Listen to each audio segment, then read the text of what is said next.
முடியுங்கிற?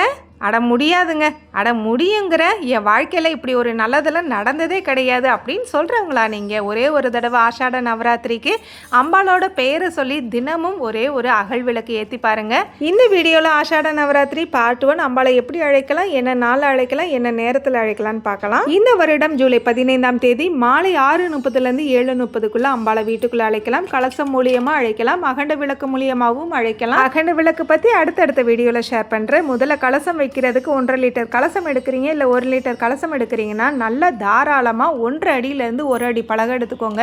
அப்போ தான் கலசம் வச்சு அதில் தீபம் ஏற்ற முடியும். தீபம் நான் தனியாக ஏற்ற போகிறேன்னீங்கன்னா தாராளமாக 1 அடி அளவுக்காவது பலகை, அதாவது மணப்பலகை இருக்கிற மாதிரி பார்த்துக்கோங்க.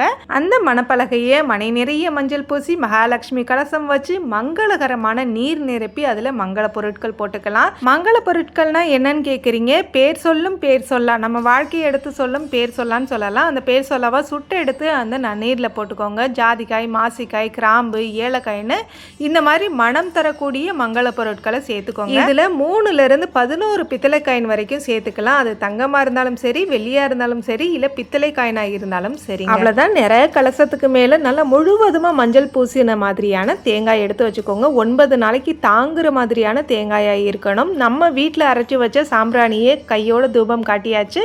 அம்பாளுக்கு அழகாக அம்பாளை அழைக்கும் விதமாக தீப தூபமும் காட்டி வீட்டுக்குள்ளே அழைச்சிட்டு வந்துடலாம். ஃபைனலாக அம்பாளை அழைச்சிட்டு வரக்கூடிய குழந்தைங்களோ பெரியவங்களோ அவங்க பாதங்களுக்கு பூஜை பண்ணி அம்பாளை நல்ல விதமாக வரவேற்கணும். இதுதான் பார்ட் 1.